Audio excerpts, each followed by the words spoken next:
Hello friends, welcome to my channel Leena kitchen recipe. तो हम जानेंगे अपरा एकादशी 5 या 6 जून को सही तारीख जानेंगे, तिथि और शुभ मुहूर्त के बारे में। तो सनातन धर्म में एकादशी व्रत सभी व्रतों में श्रेष्ठ माना गया है। यह तिथि भगवान की हरि विष्णु जी को समर्पित है। ज्येष्ठ मास के कृष्ण पक्ष की एकादशी तिथि अपरा या अचला एकादशी के नाम से जानी जाती है।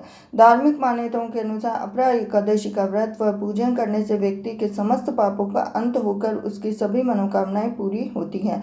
तो आइए जानते हैं इस बार अपरा एकादशी किस दिन पड़ेगी और व्रत कब रखा जाएगा, पूजा का मुहूर्त, पूजा करने की क्या विधि है। तो अपरा एकादशी 6 जून रविवार एकादशी का प्रारंभ है। 5 जून सुबह 4:07 पर एकादशी तिथि की समाप्ति 6 जून सुबह 6:19 PM तक एकादशी पारण है। 7 जून प्रातः 5:27 से सुबह 8:12 पर। इसी के साथ पहले दिन की एकादशी स्मार्ट व दूसरे दिन की एकादशी वैष्णव एकादशी कही जाती है।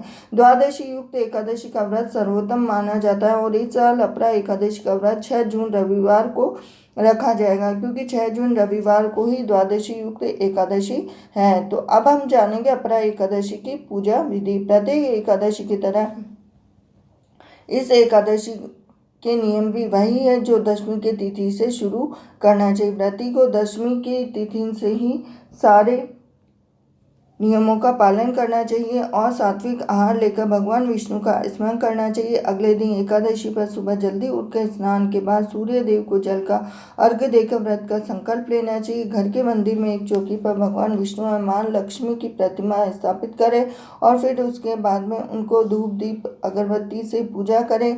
भगवान विष्णु को पीले फल, फूल, पान, सुपारी और नारियल, लौंग, तुलसी पत्र अर्पण करें। फिर धूप दीप कर आरती करें। पूजा के दौरान विष्णु सहस्त्र नाम का पाठ व व्रत कथा पढ़े सुने तथा अगले दिन द्वादशी तिथि पर सुबह विधि पूर्वक विष्णु जी का पूजन करने के बाद पारण के मुहूर्त में व्रत का पालन करें। ब्राह्मणों को दान दक्षिणा देकर व्रत खोले। व्रत का पालन जरूर करें, इससे व्रत का पूर्ण फल प्राप्त होता है। आगे हम जानते हैं अपरा एकादशी का जो पारण है किस तरह से करना चाहिए। एकादशी का पारण द्वादशी तिथि को, द्वादशी तिथि सूर्योदय से पहले समाप्त हो गई हो तो एकादशी व्रत का पारण सूर्योदय के बाद ही होता है।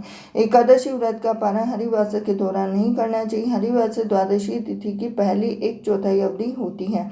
व्रत के कारण सबसे सही समय प्रातःकाल का है। इसके अलावा मध्याह्न के बाद भी पारण किया जा सकता है। पारण के दिन पुनः श्री हरि विष्णु जी का पूजन करने के बाद ब्राह्मण या जरूरतमंद को दान दक्षिणा देने के बाद में ही व्रत खोलना चाहिए। अब एक अपरा एकादशी के नियम है। एकादशी व्रत का सबसे बड़ा नियम है कि इस व्रत को रखने वाले व्यक्ति को दशमी के दिन से ही तामसिक भोजन नहीं करना चाहिए। एकादशी के दिन चावलों और अन्न का सेवन नहीं करना चाहिए, क्योंकि इस दिन फलाहार करने की मान्यता है। उपवास की तिथि है जो कि द्वादशी तिथि को ही खोलना चाहिए। एकादशी के पारण पर ब्राह्मण या जरूरतमंद दान अवश्य करना चाहिए। कोई भी व्रत भगवान के प्रति आपके आस्था और समर्पण को दिखाता है, इसलिए इस दिन संयम और सात्विकता का पालन करते हुए व्रत करना चाहिए। तो अब हमें क्या खाकर व्रत खोलना चाहिए इसके बारे में जानते हैं। तो एकादशी व्रत श्री हरि के निमित्त किया जाता है, जिसके नियम दशमी, एकादशी, द्वादशी तक चलते हैं। एकादशी व्रत के बाद व्रत का पारण अवश्य करना चाहिए, इससे व्रत का फल पुण्य लाभ आपको अवश्य मिलता है। शास्त्रों में एकादशी भगवान विष्णु की उपासना के बाद किस चीज़ का सेवन करके व्रत खोलना चाहिए इसका वर्णन मिलता है, लेकिन एकादशी व्रत का पारण समापन आंवला, चरणामृत, तुलसी पत्र खाकर करना चाहिए और जीवन में सुख, समृद्धि, आरोग्य, हर सुख प्राप्त होता है। साथ ही पारण के दिन भोजन में घी का प्रयोग करते हुए उत्तम स्वास्थ्य प्राप्त होता है। तो ये थी जानकारी अपरा एकादशी का व्रत कैसे करें और क्या खाकर व्रत खोलना चाहिए।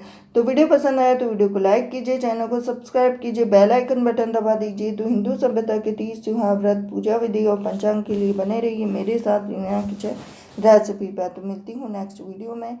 हरे कृष्णा।